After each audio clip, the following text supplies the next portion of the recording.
desa beserta Babinsa dan Babin Kamtipmas yang ada di Desa Alur Mas untuk pencegahan COVID-19, insya-Allah mudah-mudahan berjalan lancar.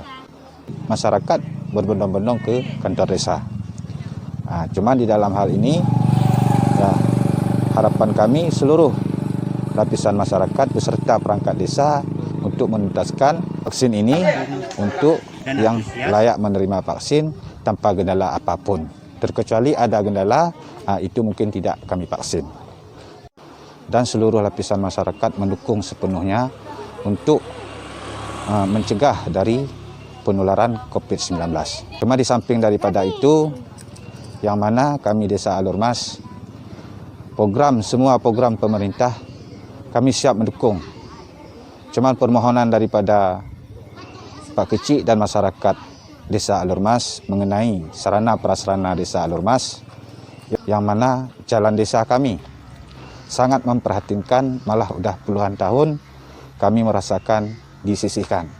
Sarana prasarana maupun itu jalan, rumah sekolah, irigasi, dan yang lain-lain, mohon ada tanggapan dari pihak yang berwenang.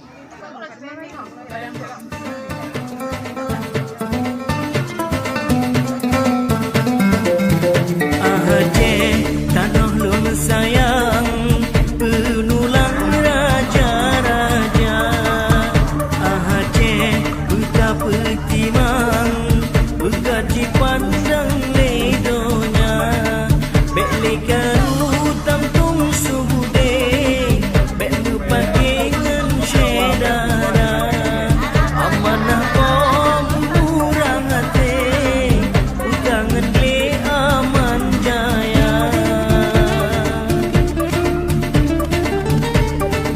Tanah Aceh alam capeda, jam sekurang langgar.